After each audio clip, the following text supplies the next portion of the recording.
அவரை பின்பற்றுகிறவர்கள் அவருடைய பிள்ளைகளாய் இருக்கிறார்கள். என் லைஃப்ல என்னை விட்டு எதை போனாலும் அவர் அதை விட சிறந்ததை கொடுக்க நம்ம ஃபாலோ பண்ண வேண்டிய ஒரே ஒருத்தர் இயேசு கிறிஸ்து மட்டும்தான். அப்ப இயேசுவை பின்பற்றினால் நான் மறுரூபம் அடைவேன். என் மெய்ப்பன் எனக்கு சொல்ற சத்தம் கரெக்டான சத்தமாக இருக்கும். மெய்ப்பனை மதிக்கிறவங்க மெய்ப்பனுடைய சத்தத்தை கேட்பாங்க.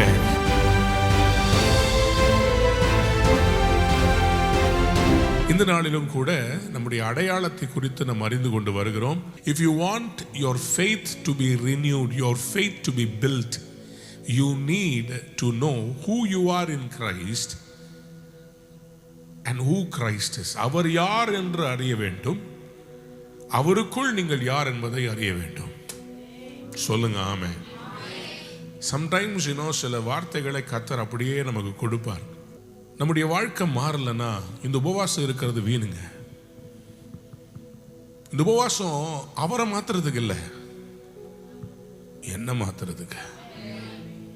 உபவாசம் பண்றதுனால ஆண்டவருடைய கையை முறுக்கி என்ன ஆசீர்வதிக்கிறீரா இல்லையான்னு சொல்லி அவரை பார்த்து நீங்க சண்டித்தனம் பண்றதுக்கு இல்லை, அவர் கையை பிடிச்சு என்ன மாத்திருங்கப்பா, நீர் விரும்பும் பாத்திரமா என்ன மாத்துங்க, எனக்குள்ள என்ன காரியம் மாறணும், நீர் விரும்புகிறபடி நான் எதை செய்ய வேண்டும். மனிதர்கள் எல்லாருமே ஏதாவது ஒரு விதத்துல எப்படி ஒரு வாகனத்தை எவ்வளோ கிளீன் பண்ணாலும் திருப்பி அழுக்கு வந்து சேருதோ, அதே மாதிரி வாழ்க்கையில சில பாவங்களும் சில குறைகளும் நம்முடைய வாழ்க்கையை சுற்றிலும் வளைத்தாலும் ஒவ்வொரு நாளும் ஒவ்வொரு வாய்ப்பு கிடைக்கும் போதெல்லாம் கிறிஸ்துவுக்குள் நம்மை புதுப்பித்துக் கொள்வது மிக அவசியம். அதுக்கு தான் இந்த உபவாச ஜபங்கள். சில பேருக்கு இது விளங்கலை, அதனால தான் அவங்க ஞாயிற்றுக்கிழமை கிறிஸ்தவர்களாக இருக்கிறாங்க. அவங்களுக்கு தேவை நான் வர்றேன், ஒரு பக்தி இருக்குது, ஆனால் ஆழம் இல்லை. There is a form of religion, but there is a form of relationship. Write it down. I am not here for religion, I am here for relationship. மாற்றம் என்பது எங்கே வரும் என்றால் மதத்தில் அல்ல, மனதில். Change is not through religion but relationship. So அப்ப என்ன மாற்ற போகிறது எது? ஆண்டவராகிய இயேசு ஒரு மதத்தை உருவாக்க இந்த பூமியில வந்தாரா, ஒரு உறவை ஏற்படுத்த வந்தாரா? அவர் எதை ஏற்படுத்த விரும்பினார்? எபேசியருக்கு எழுதப்பட்ட நிருபம் 5ஆம் அதிகாரம் 1ஆம் வசனத்திற்கு நம்முடைய வேதத்தை திருப்புவோம். எபேசியர் 5ஆம் அதிகாரம் 1வது வசனம். ஆதலால் நீங்கள் பிரியமான பிள்ளைகளைப் போல தேவனை பின்பற்றுகிறவர்களாகி கிறிஸ்து நமக்காக தம்மை தேவனுக்கு சுகந்த வாசனையான காணிக்கையாகவும் பலியாகவும் ஒப்பு கொடுத்து நம்மில் அன்பு கூர்ந்தது போல நீங்களும் அன்பிலே நடந்து கொள்ளுங்கள். Be therefore followers of God as dear children. கிறிஸ்துவை பின்பற்றுகிறவர்களாய் இருக்க வேண்டுமாம். யாரை போல? பிரியமான பிள்ளைகள். அப்போ ஒருவர் உண்மையாகவே ஒருத்தரை நேசித்தா அவர்களை பின்பற்றுவார்கள். நேசிக்கலன்னா என்ன பண்ணுவோம்? விதண்டாவாதம் பண்ணுவோம். நீ என்ன கூப்பிடுறது, நான் என்ன வர்றது, நீ போ, உன் ரூட்ல நீ போ, நான் பாட்டுக்கு தனியா போவேன். நேசிச்சா பின்பற்றுவாங்க, நேசிக்கலன்னா தான் சுயமா செய்யணும்னு நினைப்பாங்க. The people who really follow, ஒரு கட்சியை நாம் பின்தொடர்வதற்கும் இயேசுவை பின்தொடர்வதற்கும் வித்தியாசம் இருக்குது.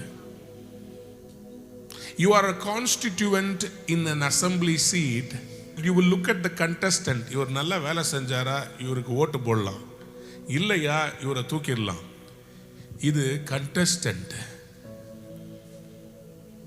அந்த வட்டாரத்தில் இருக்கிற ஒரு ஓட்டு போடுற நபர், அவருக்கு கவர்னன்ட் ரிலேஷன்ஷிப் கிடையாது. So he will not follow. ஆனால் இயேசு என்பவர் யார்? நமக்காக தன்னுடைய சிங்காசனத்தை துறந்து இந்த பூமிக்கு இறங்கி வந்து நம்மை நேசித்ததினால் நமக்காக பாடுபட்டு மரித்து அடக்கம் பண்ணப்பட்டு 3ஆம் நாள் எழுந்தவர். அவரை பின்பற்றுகிறவர்கள் அவருடைய பிள்ளைகளாய் இருக்கிறார்கள். I will truly follow Jesus Christ. நீங்கள் பிரியமான பிள்ளைகளை போல,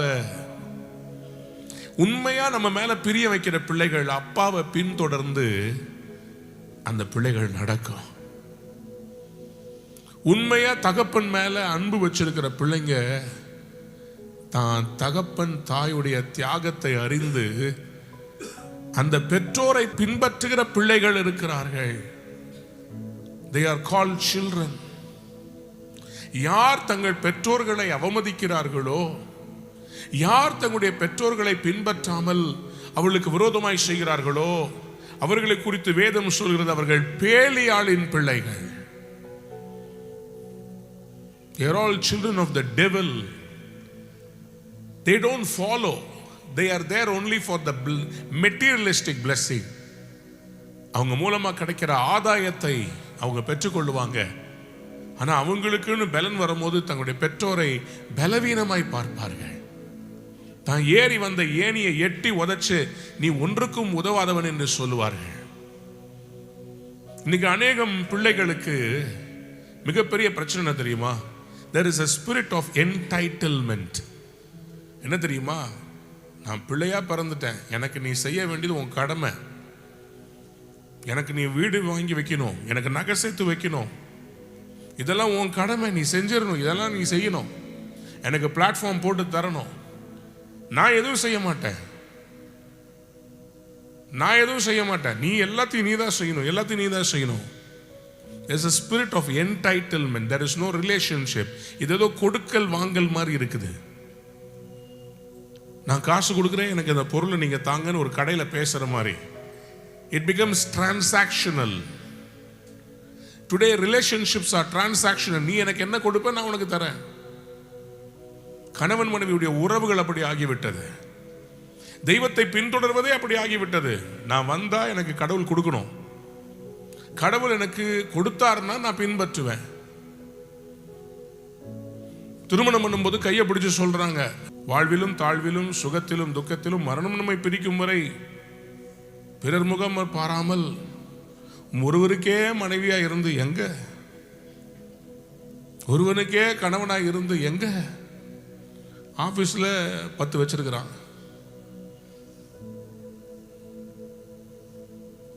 ஏன் இப்படி இருக்குதுன்னா ப்ராப்ளம் இஸ் டிரான்சாக்ஷனல்.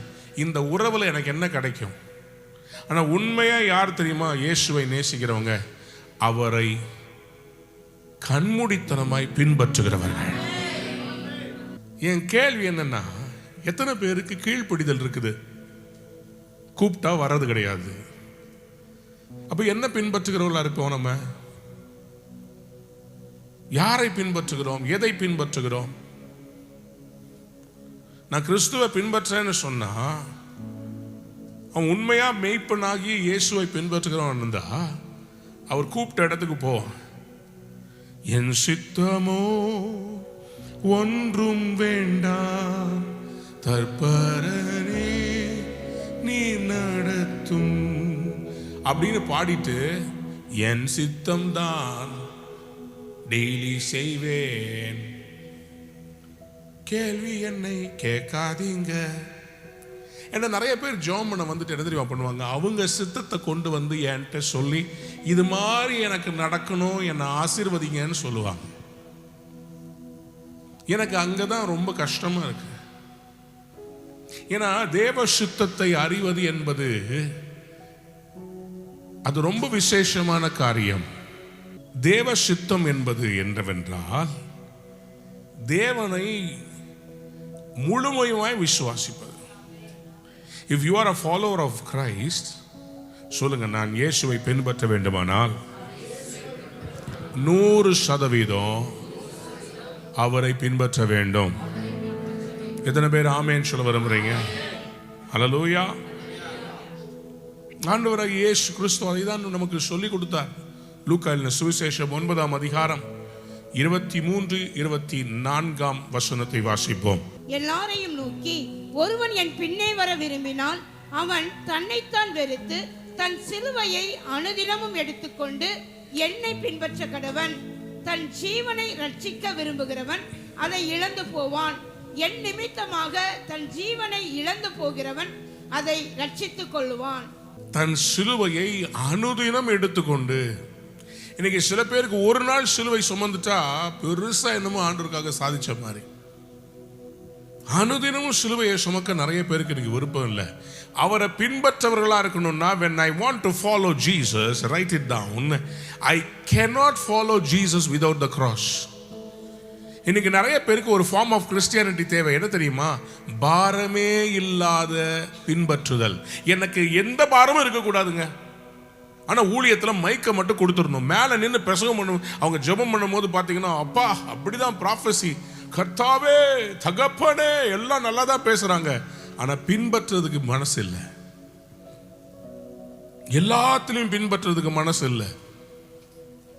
நான் எனக்கு எது விருப்பமோ, இந்த ஹோட்டல்ல போனா மெனு கார்டு கொடுப்பாங்க தெரியுமா? என்ன சூப் வேணும் உங்களுக்கு, அது சூஸ் பண்ணிக்கோங்க. ஒருவன் என்னை பின்தொடர்ந்து வர விரும்பினால் அவன் தன்னைத்தானே வெறுத்து. தன்னைத்தானே வெறுக்கிறதுனா என்னங்க? தன்னைத்தானே வெறுக்கிறது என்ன சொல்லுங்க பாப்போம். சுயநலமா இருக்கக்கூடாது. அப்புறம் தன்னைத்தானே வெறுத்துனா என்ன அர்த்தம்? நம்ம விரும்புறத எதிர்பார்க்கிறது இல்லை. என்ன அப்ப யார் விரும்புறத செய்யணும்? யாரு? நம்முடைய ஆண்டவர் விரும்புறத செய்யறதுக்கு ரெடியா இருக்கணும். யாராவது ஒரு அல்லேலூயா சொல்லுங்க. நம்முடைய தேவனாகிய இயேசு கிறிஸ்து இந்த பூமியிலே வந்தபோது தான் விரும்பினதை செய்தாரா, இல்ல பிதா விரும்பினதை செய்தாரா? அவர் சொல்றாரு, புஸ்தக சூழலில் எழுதியிருக்கிறபடி நான் வந்திருக்கிறேன். As it is written about me, I have come. அப்படியானா என்னை பத்தி ஒரு சித்தம் ஒன்று ஆண்டவர் வச்சிருக்கிறார். அந்த சித்தத்தை நிறைவேற்றுவது. சில பேருக்கு என்ன பிரச்சனைனா, பின்பற்ற முடியாமல் போறது காரணம், அவரை விட எனக்கு நிறைய தெரியும், எனக்கு கிரவுண்ட் ரியாலிட்டி வேற, எனக்கு அப்படின்னு சொல்லி நமக்கு நாமே சில காரியங்களை பேசிக்கொள்றோம். பிரச்சனை என்னன்னா, நமக்கு வழிகாட்டுதல்ல தகப்பன் யார், உங்களுக்கு உறவே இல்லாமல் வெளியில் இருக்கிற ஒருத்தர் சொல்ற அட்வைஸ் என்ன, அது ரெண்டுத்துக்கும் வித்தியாசம் இருக்கு. உங்க தகப்பனுக்கு, உங்க மெய்ப்பனுக்கு ஆடுகளின் நிலைமை தெரியும், மற்றவங்களுக்கு ஆடுகளின் நிலைமை தெரியாது. சோ என்னை பின்பற்றுங்கள் என்று ஆண்டவர் சொல்லும் போது அவர் எதற்காக பின்பற்ற சொல்லுகிறார், எப்படி பின்பற்ற எழுதி கொள்ளுங்க. why to follow him, how to follow him, எதற்காக பின்பற்றணும், எப்படி பின்பற்றணும்,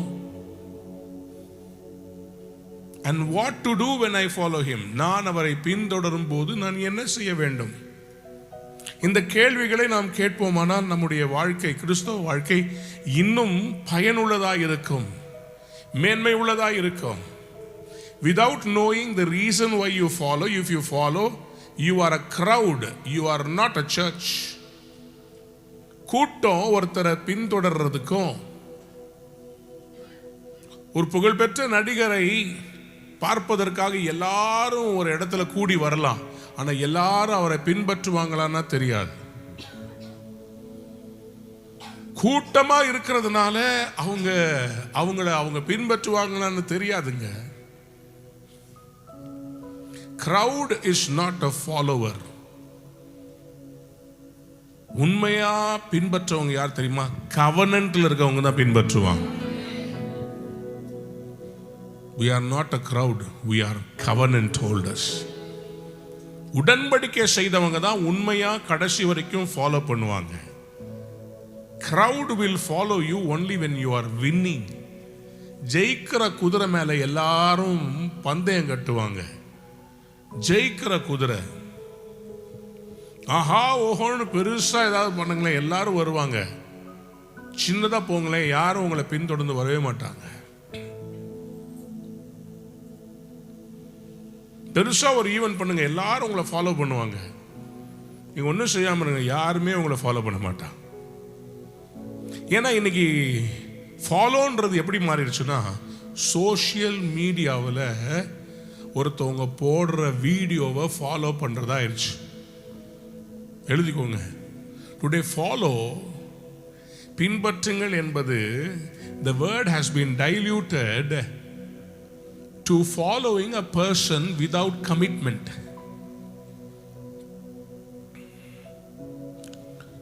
Today social media follow is a comment without commitment. It's a relationship without covenant. Like பண்ணுங்க, சப்ஸ்கிரைப் பண்ணுங்க, ஷேர் பண்ணுங்க, ஃபாலோ பண்ணுங்க. எதுக்கு?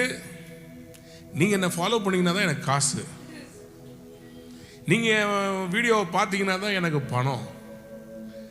ஸோ ஷேர் பண்ற சொல்றவங்களுக்கு என்ன ஆசை? என்ன ஷேர் பண்ணினா எனக்கு காசு வரையா.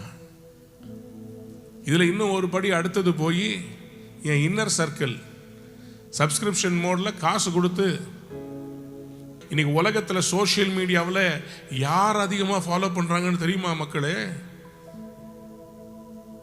தங்களை அசுசியாய் காண்பிப்பவர்களை அதிகமான வாலிபர்கள் ஃபாலோ பண்ணுறாங்க. அசுத்தமான காரியங்களை காண்பிக்கிறவர்களை ஃபாலோ பண்ணுறாங்க. விதவிதமாக ஆடைகளை அணிந்து மக்களை ஈர்க்கிறவர்களை ஃபாலோ பண்ணுறாங்க. அதுதான் இன்றைக்கு இந்த உலகம் மதிக்குது. இன்ஸ்டாகிராமில் உங்களுக்கு எவ்வளோ ஃபாலோவர்ஸ் இருக்கிறாங்க, யூடியூப்ல எவ்வளோ பேர் உங்களை பார்த்துருக்குறாங்க, உங்கள் வீடியோஸ் எவ்வளோ வைரலாக இருக்குது. அப்போ போலியான ஒரு ஃபாலோவிங்கை எல்லாரும் உருவாக்குறாங்க.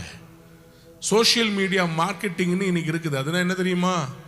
நீங்கள் காசு கொடுத்து உங்கள் ஃபாலோ பண்ணுறவங்கள வாங்கலாம். ஒரு ஏஜென்சி என்ன பண்ணும், அது டம்மியாக இமெயில் அட்ரஸை உருவாக்கி ஒவ்வொருவரையும் ஃபாலோ பண்ணுற மாதிரி அதுவே கம்ப்யூட்டரைஸ்டாக ஜெனரேட் பண்ணி நிறைய ஃபாலோவர்ஸை ஏற்படுத்தி கொடுக்கும். அதுக்கு பேர் சோஷியல் மீடியா மார்க்கெட்டிங். அதை எல்லா பெரிய நிறுவனங்களும் சினிமாக்காரர்களும் உலகத்தில் இருக்கிற அந்த பெரிய பெரிய ஆட்கள் இதை சோஷியல் மீடியா மார்க்கெட்டிங்கை வெட்கமே இல்லாமல் நீங்கள் செய்கிறாங்க. they want followers. ஆனால் ஆண்டவராகிய இயேசு வெறும் ஃபாலோவர்ஸை விரும்பல.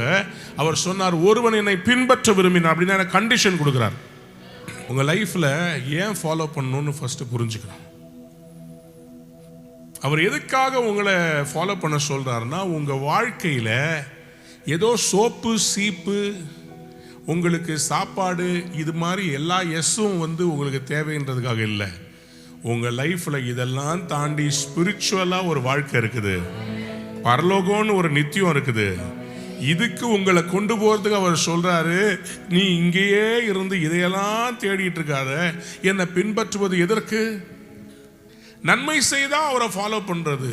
எனக்கு தப்பு நடந்துச்சு, என் வாழ்க்கையில் சில துக்கமான காரியம் நடந்துருச்சு, நான் எதிர்பார்த்தது எனக்கு கிடைக்கலன்னா நீங்கள் ஃபாலோ பண்ணுவீங்களா? will you follow? யோபுவுக்கு சில உபத்திரவங்கள் பாடுகள் வந்தது. மனைவி சொல்ல, அவரை தூஷித்து ஜீவனை விடு, நீ எதுக்கு அவரை ஃபாலோ பண்ணிட்டு இருக்கிற? சொல்றார், பைத்தியக்காரி பேசுறது போல பேசிக்கிட்டு இருக்கிற. கர்த்தர் கொடுத்தார், கர்த்தருடைய நாமத்துக்கு.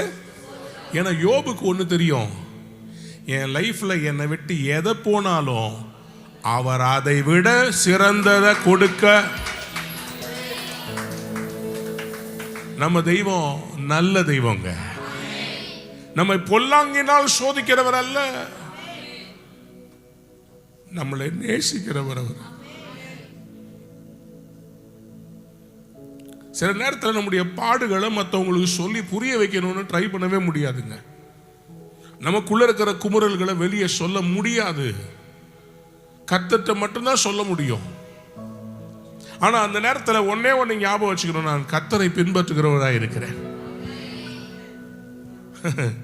ரொம்ப காமெடியா ஒரு இன்ஸ்டாகிராம் ஒன்று பார்த்தேன். அதுல ஜீசஸ் டெய்லி ஒரு அப்டேட் போடுறார். ஹலோ மக்களே, இங்கே பாருங்க 5000 பேர் வந்திருக்கிறாங்க, இவங்களுக்கெல்லாம் சாப்பாடு கொடுக்க போகிறேன். இப்போ நான் எப்படியா ஜீசஸ் சோஷியல் மீடியாவில் போஸ்ட் போடுறாராம் அப்படின்னு சொல்லிட்டு, இப்போ பாருங்களேன் இந்த 5 அப்போ 2 மீனை இந்த 5000 பேருக்கு இப்போ கொடுக்க போகிறேன் அப்படின்னு அவர் கையில் எடுக்கிறாரு. ஸ்தோத்திரம் பண்ணி கொடுத்தாரு. பாருங்க மக்களே, 12 கூட மிச்சம் இருக்குது. எல்லாரும் என்னை ஃபாலோ பண்ணுங்க. ஜீசஸ் மட்டும் சோஷியல் மீடியா இன்ஃப்ளூயன்சராக இருந்தாருன்னா எப்படி இருந்துருக்கும் பாருங்க. இன்னைக்கு பாருங்க, இந்த காலை வேளையில் உங்களை எல்லாரும் நான் வரவேற்கிறேன். இன்னைக்கு செத்தவனங்க ஒருத்தர் உயிரோடு எழுப்ப போகிறோம். நான் கல்லை மாற்ற போகிறேன். அப்படி உள்ளேருந்து ஏச்சு வர பாருங்க. மாயம் இல்லை, மந்திரம் இல்லை. என்னை ஃபாலோ பண்ணுங்க, ஷேர் பண்ணுங்க, லைக் பண்ணுங்க, சப்ஸ்கிரைப் பண்ணுங்க. Jesus follow me. ஊர் ஃபுல்லாக அவருடைய அசிஸ்டண்ட்டை கொடுத்து போஸ்டர் ஓட்ட சொல்ல போகிறார். Follow me, follow me, follow me. Follow பண்ணால் உங்களுக்கு 200 ரூபாய் இலவசம், இலவசம், இலவசம். லாஸ்ட் மந்த் ஆஃபர் உங்களுக்கு 10,000 பொற்காசுகள். என்னை ஃபாலோ பண்ணீங்கன்னா, ஆண்டவர் என்னை ஃபாலோ பண்ணீங்கன்னா உங்களுக்கு இது கிடைக்கும் அது கிடைக்கும்னு சொல்லவே இல்லை. என்னை ஃபாலோ பண்ணுங்க. எப்படி ஃபாலோ பண்ண சொல்றாரு? நல்லா கவனிச்சுக்கோங்க. இன்னைக்கு என்ன ஃபாலோ பண்ணுங்கன்னு சொல்றவங்களுக்கு நிறைய பேர் ஃபாலோ பண்றாங்க. அவரை ஃபாலோ பண்ணுங்கன்னு சொன்னா ஒருத்தரும் நம்மளை ஃபாலோ பண்ண மாட்டான். ஃபாலோ, அதுக்கு டெய்லி ட்ரெஸ்ஸை போடணும், விதவிதமாக கண்ணாடியை போடணும், ட்ராவலிங் பண்ணணும், புதுசாக சாப்பாடு கடையில் பிரியாணி வாங்கி சாப்பிடணும். எல்லாம் சாப்பிட்டா உன்னை ஃபாலோ பண்ணுறாங்க. நீ போய் சுற்றி சுற்றி சுற்றி வந்தீங்கன்னா, மக்களே நம்ம வந்துட்டோம். இன்னைக்கு பாலிக்கு வந்திருக்கிறோம், தாய்லாண்டுக்கு வந்திருக்கிறோம். ஃபாலோ ஜீசஸ்ன்னு சொன்னா இன்னைக்கு யாருக்குமே நிறைய பேர் அன்ஃபாலோ பண்ணிடுறாங்க. என்னதுக்கு தெரியுமா? நான் விரும்புறதெல்லாம் இவன் செய்ய மாட்டேன்றான். இன்னைக்கு நிறைய பேர் மற்றவங்க தங்களை ஃபாலோ பண்ணுன்றதுக்காக ரீல்ஸ் மோகம். தெரியுமா உங்களுக்கு? ஒரு வாலிப பையன் தன் பைக்கில் 20 கிலோமீட்டர் ஸ்பீடில் வந்துட்டு இருக்கிறான். ஆப்போசிட்டில் ரீல்ஸ் போடுறதுக்காக ஒரு பையன் பைக்கில் வீலிங்கில் ஒரு 100 கிலோமீட்டர் அதுக்கு மேலே இருக்கிற ஸ்பீடில் வந்து நேராக இந்த பையன் மேலே மோதி அவங்க அம்மா சொல்கிறாங்க, ஒரே நிமிஷத்தில் என் வாழ்க்கையே அழிஞ்சிருச்சு. ஒரே பையன், அவன் லேனில் அவன் கரெக்டாக போயிட்டு இருக்கான், ஆப்போசிட் லேனில் இருந்து ரீல்ஸ் போடுறான்னு. இது இப்போ ரீல்ஸ்க்காக அவங்கள ஃபாலோ பண்ணுறதுக்காக எதை வேணால் செய்கிறாங்க. லேட்டஸ்ட் ட்ரெண்ட் என்ன தெரியுமா? இன்னைக்கு டெல்லி நொய்தா பகுதியில் இவன் வண்டி ஓட்டிக்கிட்டே போய் பஸ்ஸு, லாரி, ஆட்டோவுடைய கதவை திறந்து விட்டுறாங்க. ரன்னிங்கில் இன்னொரு வண்டி போயிட்டு இருக்கிற வண்டியுடைய கதவை திறந்து விட்டுட்டு போறானுங்க. உங்களுக்கு தெரியும், ஃபாலோ பண்றேன்னு சொல்லி நடிகருடைய பஸ்ஸுக்கு கீழே போனவங்களை பத்தி தெரியும் உங்களுக்கு. எது நடக்குது இந்த உலகத்தில்? எதுக்காக இப்படி எல்லாரும் என்ன ஃபாலோ பண்ணுன்னு அடிச்சுக்கிறாங்க? நம்ம ஃபாலோ பண்ண வேண்டிய ஒரே ஒருத்தர் இயேசு கிறிஸ்து மட்டும்தான். உங்கள் லைஃப்ல இன்ஸ்பிரேஷனுக்கும் இன்ஸ்பிரேஷன் நிறைய பேர் கொடுக்கலாம். ஆனால் ஃபாலோ பண்ணுறது உங்களுடைய ஃபாதரை மட்டும்தான் ஃபாலோ பண்ணணும். யாராவது ஒரு ஆமேன்னு சொல்லுங்க. பாருங்க, வாலிப பசங்க என்னென்னலாம் காரியம் பண்ணுறாங்க தெரியுமா? ரொம்ப இந்த ரீல்ஸ் மோகத்தினால பயங்கர மோசமாக இருக்குதுங்க. ஓடுற பஸ்ஸை முன்னாடி போய் நிறுத்தி அதை ரீல்ஸ் எடுத்து போடுறாங்க, ஆட்டோடைய இதை போடுறாங்க, நிறைய காரியம். பெரிய உயரமான மலையில் போய் நின்றுக்கிட்டு ரீல்ஸ் எடுக்கிறேன்னு சொல்லிட்டு வழுக்கி விழுந்து செத்துட்டாங்க. ஏன்? நிறைய ஃபாலோவர்ஸ் வேணும். அன்பத்துடைய பிள்ளைகளை, ஆண்டவராக இயேசு இன்னைக்கு நம்மளை பார்த்து சொல்றாரு, நீ என்ன இம்மைக்காக மட்டுமல்ல மறுமைக்காகவும் சேர்ந்து ஃபாலோ பண்ணு. வாசிங்க மத்தேயு சுவிசேஷம் 9ஆம் அதிகாரம் 9ஆம் வசனத்தை வாசிங்க. இயேசு அவிட விட்டு புறப்பட்டு போகையில் ஆயத்துறையில் உட்கார்ந்திருந்த மத்தேயு என்னும் ஒரு மனுஷனை கண்டு, எனக்கு பின் சென்று வா என்றார். அவன் எழுந்து அவருக்கு பின் சென்றான். அவர் ஆயத்துறையில் உட்கார்ந்து இருக்கிறார். He was a customs official. எல்லார்ட்டையும் வரி வசூலிக்கிற செம்ம ரெஸ்பான்சிபிளான சூப்பர் வேலைங்க.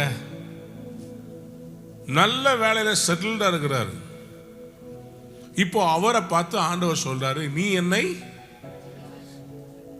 இப்போ நான் சும்மா ஒரு பேச்சுக்கு சொல்றேன், நம்ம ஊர்ல கஸ்டம்ஸ்ல ரெவென்யூ டிபார்ட்மெண்ட்ல வேலை செய்யற ஒருத்தர் சர்ச்சுக்கு வர்றார். நான் அவரை பார்த்து சொல்றேன், நீங்கள் உங்கள் வேலையை விட்டு விட்டு என் பின்னாடி வாங்கன்னா என்ன சொல்லுவாங்கன்னு நினைக்கிறீங்க? போய நீயும் உன் சர்ச்சும் பொழப்புல மண்ணெல்லி போடுற. ஆண்டவராக இயேசு மத்தேயுட்ட என்ன சொன்னாருங்க? எனக்கு இங்கிலீஷ்ல போட்டிருக்குது, come follow me, follow me. அவ்வளவுதான். இன்னைக்கு உங்களை பார்த்து ஆண்டவர் இந்த காலை வேளையில சொல்றாரு, என்கிட்ட நான் ஃபாலோ பண்ணா என்ன கிடைக்கும்னு கேட்காத. We don't understand what is following. Following means it is unconditional. Follow me னு உடனே எல்லாத்தையும் போட்டு ரிசைன் பண்ணிட்டு டக்குன்னு வந்தவருக்கு புதிய ஏற்பாட்டில் கர்த்தர் முதல் புஸ்தகத்தை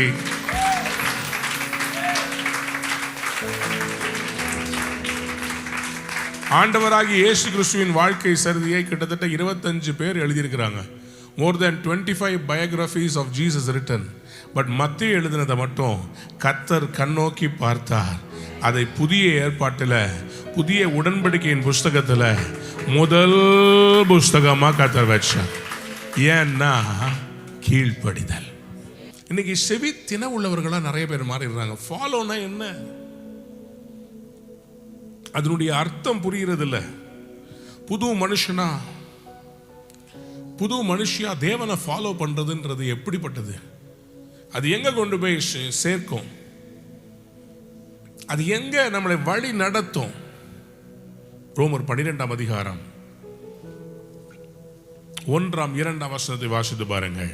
அப்படி இருக்க சகோதரரே, நீங்கள் உங்கள் சரீரங்களை பரிசுத்தமும் தேவனுக்கு பிரியமுமான ஜீவ பலியாக ஒப்பு கொடுக்க வேண்டும் என்று தேவனுடைய இரக்கங்களை முன்னிட்டு உங்களை வேண்டிக் கொள்ளுகிறேன். நல்லா கவனிங்க.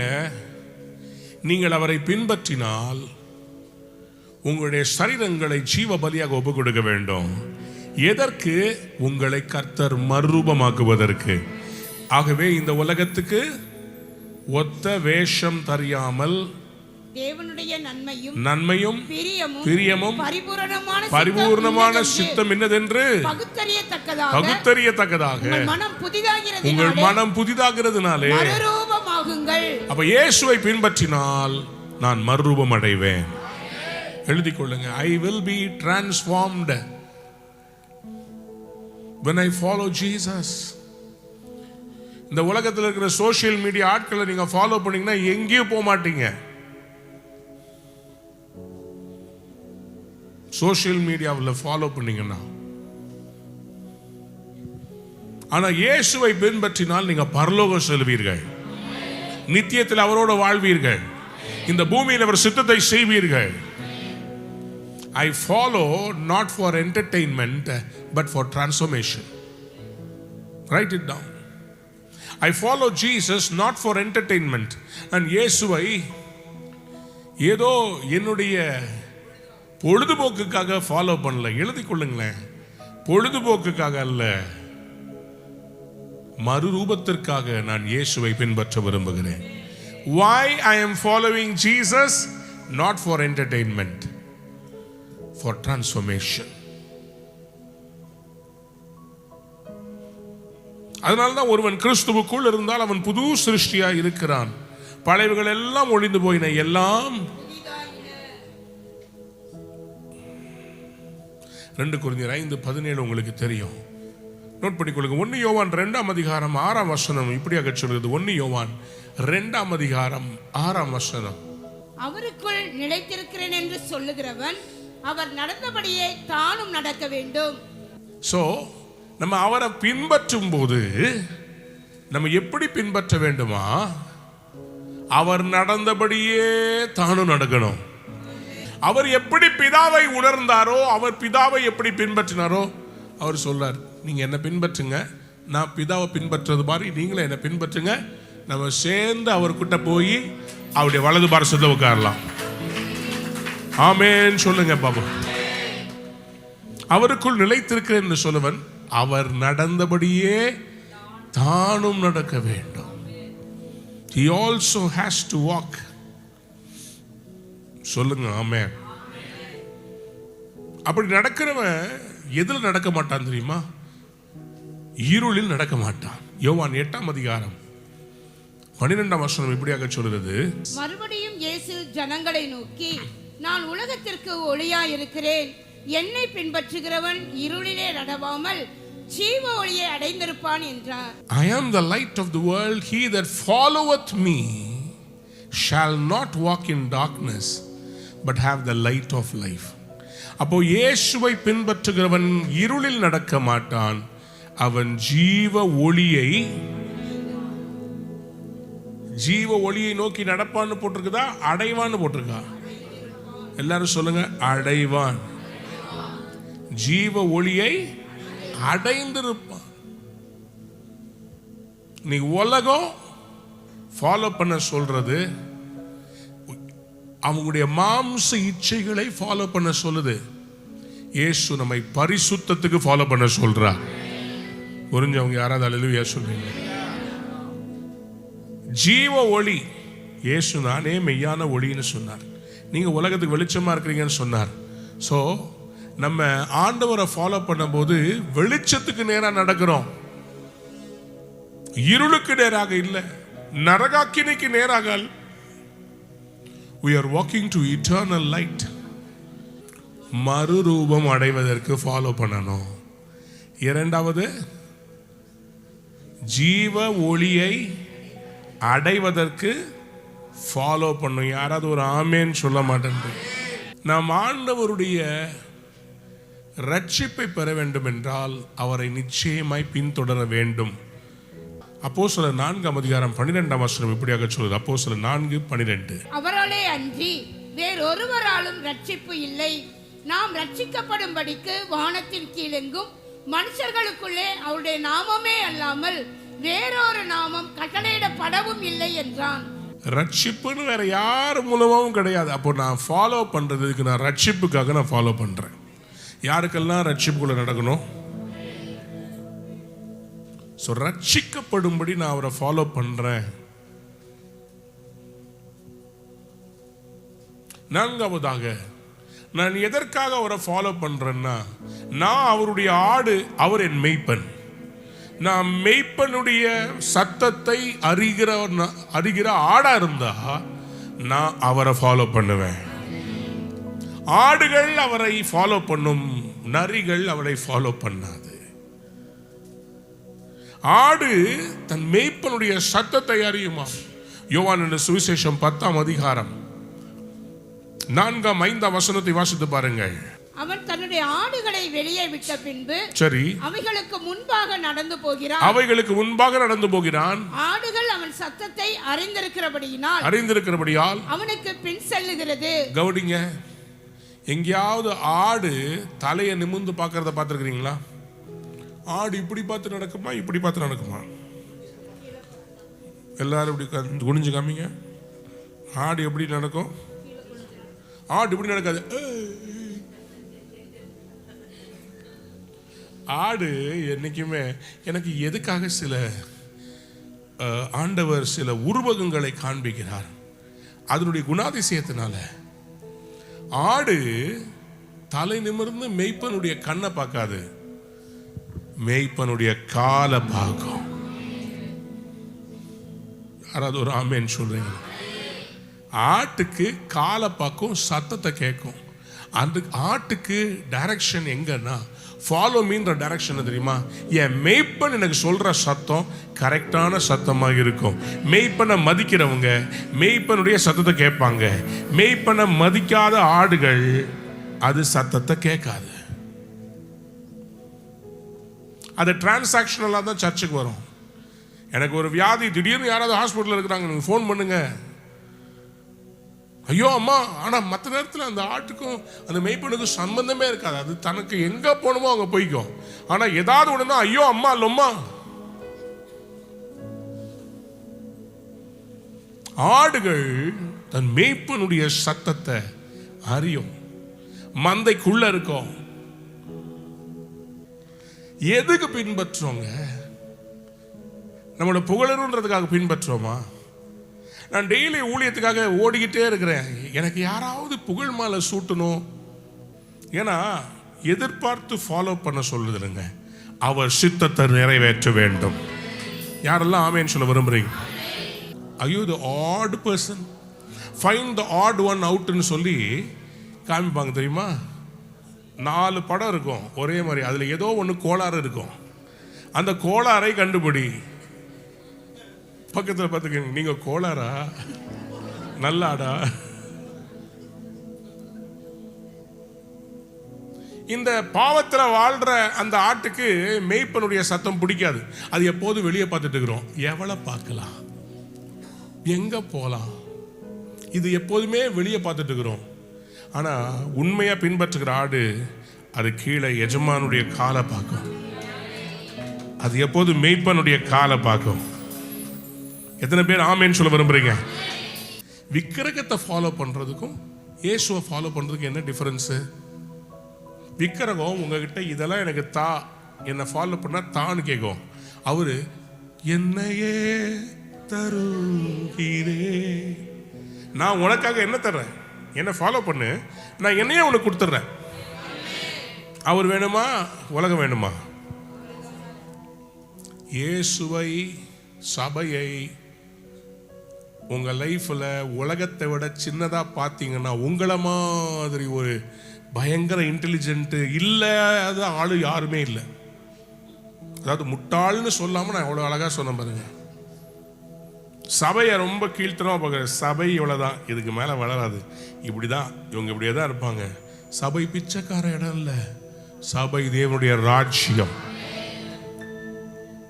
பார்த்தா கடுகு மாதிரி தான் இருக்கும், ஆனா பூமியை நிரப்பத்தக்கது. Don't be deceived by the world. மேய்ப்பன்.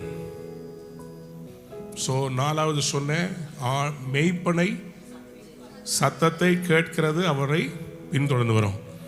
அடுத்தது அவர் சித்தத்தை செய்கிறது அவரை பின்பற்றும். யோவான் 12:26 வாசிங்க. ஒருவன் எனக்கு ஊழியம் செய்கிறவன் ஆனால் என்னை பின்பற்ற கடவன். நான் எங்கே இருக்கிறேனோ அங்கே என் ஊழியக்காரனும் இருப்பான். ஒருவன் எனக்கு ஊழியம் செய்தால் அவனை பிதாவானவர் கனம் பண்ணுவார். யாரெல்லாம் ஆண்டவரை பின்பற்ற விரும்புறீங்க, யாரெல்லாம் ஆண்டவருக்கு ஊழியம் செய்ய விரும்புறீங்க, உங்களுக்கு தான் இந்த செய்தி பரவசத்தை கொடுக்கும். நீங்க அவரை பின்பற்றினா ஆண்டவர் உங்களை கனம் பண்ணுவார். இயேசுவை பின்பற்றினா பிதா கனம் பண்ணுவார்.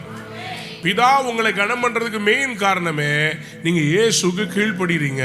ஆகவே அவர் உங்களை கனம் பண்ணுகிறார். யாராவது ஒரு அல்லேலூயா சொல்றீங்களா? As a servant of God. நல்லா கவனித்துக் கொள்ளுங்க. அதனால தான் என்ன பண்ணாருன்னா, ஆண்டவர் சில நேரத்தில் சில முக்கியமான அற்புதங்களையும் அனுபவங்களையும் யாருக்கு கொடுத்தாரு தெரியுமா? அந்த 500 பேர் ஆண்டவர் பரமேறும் போது இருந்தாங்களே அவங்களுக்கு கொடுத்தாரா? 70 பேர் 2 பேர் அனுப்புனாரே அவங்களுக்கு கொடுத்தாரா? 12 பேருக்கு கொடுத்தாரா? இல்ல 3 பேருக்கு மட்டும் கொடுத்தாரா? 3 பேருக்கு மட்டும் கொடுத்தாரு. வாசிங்க என்னோட கூட, நான் வாசித்து முடிக்கிறேன். மார்க் 5:37 வாசிங்க. பேதுருவையும் யாக்கோபையும் யாக்கோபின் சகோதரன் யோவானையும் தவிர வேறொருவரும் தம்மோடே வருகிறதற்கு இடம் கொடாமல் என்ன பண்ணாரா? ஜெபாலய தலைவனுடைய வீட்டிலே வந்து சந்தடியையும் மிகவும் அழுது புலம்புகிறவர்களையும் கண்டு, ஜெபாலய தலைவனாகிய எவீருடைய மகள் பலவீனமாக இருக்கிறாள், எல்லாரும் கும்பலா லெட்ஸ் கோ அப்படின்னு எல்லாரும் வண்டியில ஏற வராங்க. ஆண்டவர் சொல்றாரு எல்லாரும் கீழே இறங்கு. வண்டி அப்ப இல்ல, சும்மா ஒரு இமேஜினேஷன். ஹலோ, யார கூப்பிட்டாரு? பேதுரு, யாக்கோபு, யோவான். ஒரு ஆமென் சொல்லுங்க. பக்கத்தை பார்த்துக்கோங்க. நீங்க அந்த டீம்ல இருக்கீங்களா? ஹலோ ஹலோ, எந்த டீம் நீங்க? ஆண்டவரோட போனா அப்பம் கிடைக்கும், மீன் கிடைக்கும், அந்த குரூப்பா? எதுனாலும் சரி, அவரோட நான் போக போறேன். அவர் நம்புகிற அந்த சீஷனா இருப்பீங்களா? அவர் எல்லாத்தையும் பின்பற்ற விடாம எல்லாம் போங்கப்பா போங்க போங்க, பேதுரு நீ வாப்பா நீ வாப்பா, யாக்கோபு நீ வாப்பா, யோவான் நீ வாப்பா, நீ 3 பேர் மட்டும் வாங்க. ஏன்னா அவருக்கு அவங்களோட கூட ஒரு ரிலேஷன்ஷிப் இருந்துச்சு. இவங்களோட சேர்ந்து ஜெபிச்சா அற்புதம் நடக்கும். மற்றவங்க எல்லாம் உட்காந்துக்கிட்டு இது நடக்குமா நடக்காதா? என்ன அழகா சொல்றாரு பாருங்களேன். இவங்களை தவிர வேற யார்ட்டையும் கூட்டு போல. அதே அதிகாரத்தினுடைய 40-41 வாசித்து பாருங்க. அதற்காக அவரை பார்த்து நகைத்தார்கள். எல்லாரும் சிரிக்கிறாங்க. நான் உங்களுக்கு பார்த்து சொல்றேன், நீங்க சிரிக்கிற கூட்டத்தில் இருக்கிறீங்களா, பார்த்து சிரிக்கப்படுடைய கூட்டத்தில் இருக்கீங்களா?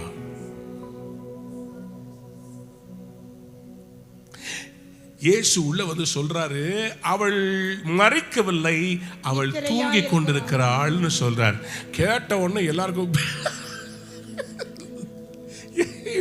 இவர் பாரு சாவு வீட்டில் வந்து காமெடி அடிக்கிறாரு. நாங்க தான் பார்த்தோம், அவ செத்ததை நாங்க பார்த்தோம், டாக்டர் சர்டிபிகேட் கொடுத்ததை நாங்க பார்த்தோம், இவர் ஒண்ணுமே தெரியாம வந்து அவள் தூங்கி கொண்டிருக்கிறாள்.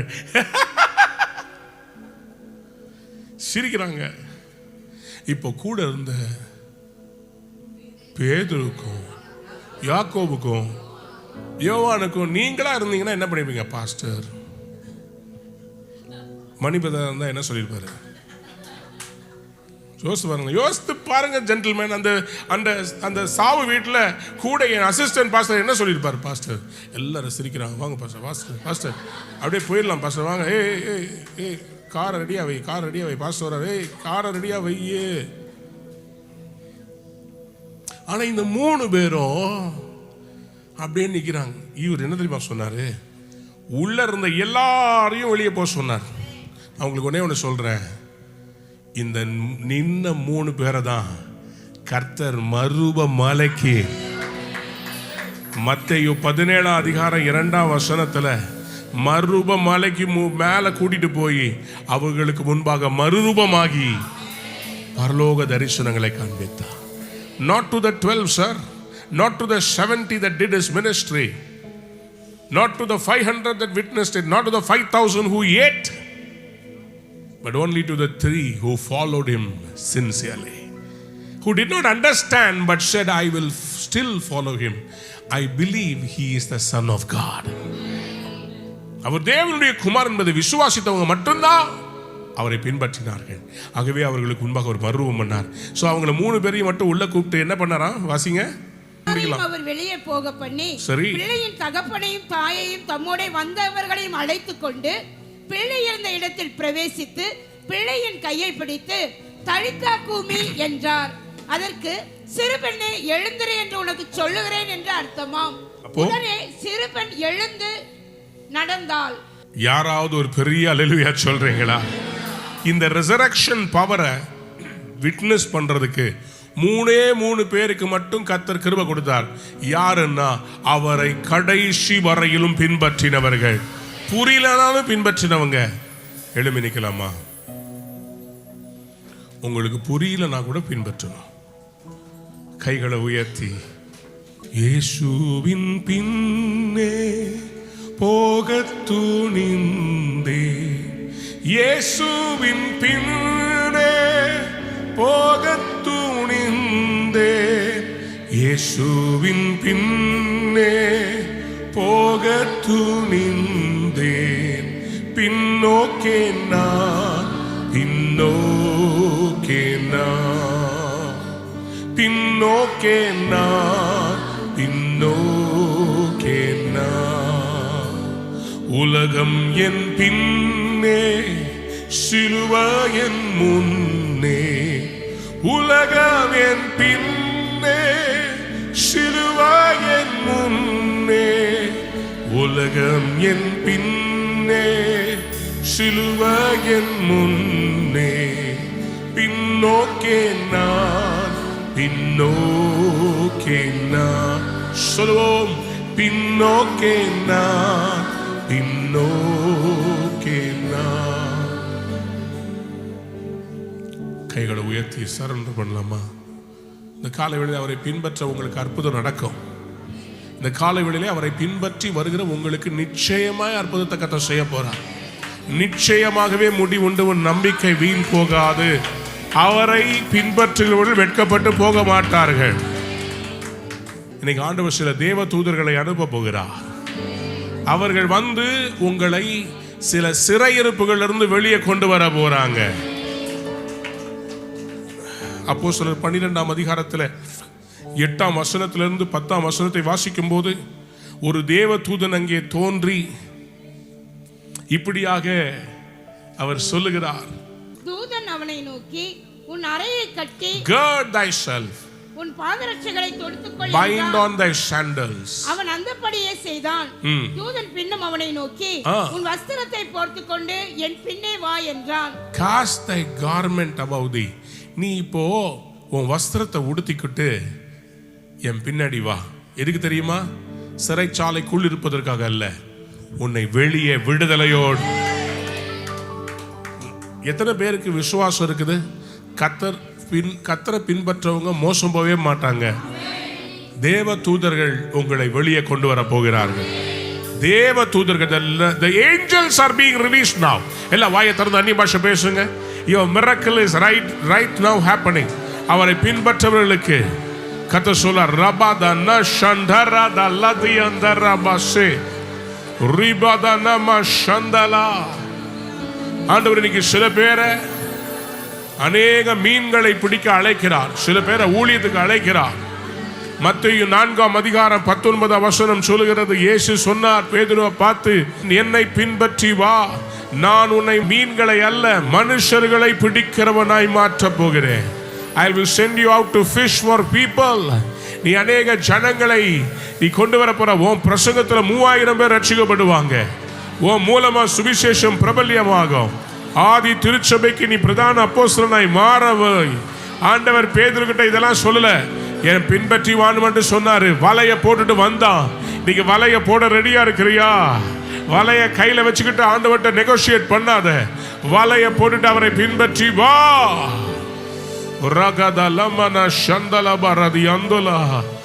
எலிசா எலியாவை பின்பற்றி போனா. எலியாவே சொன்னார், என் கூட வராத போடான. எலிசா சொன்னார், நானுமே விடுவதில்லை, நானுமே விடுவதில்லை. கில்கால் அப்படி சொன்னா, பெத்தேல் அப்படி சொன்னாரு, எரிகோல் அப்படி சொன்னாரு, யோர்தான்லயும் அப்படி சொன்னாரு. 4 முறை எலியா எலிசாவை அனுப்புனாலும் எலிசா சொன்ன, நான் போக மாட்டேன்னு நின்னாரு. ரெட்டிப்பான வரத்தை கர்த்தர் எலிசாவுக்கு கொடுத்தார்.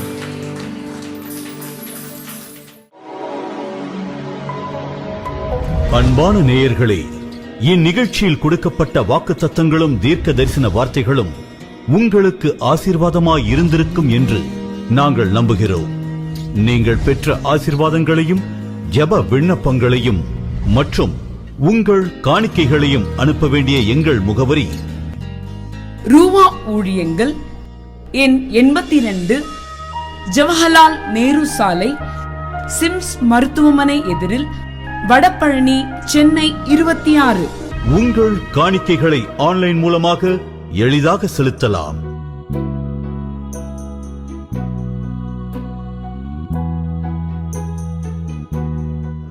எங்கள் இணையதள முகவரி www.ruhaministries.org.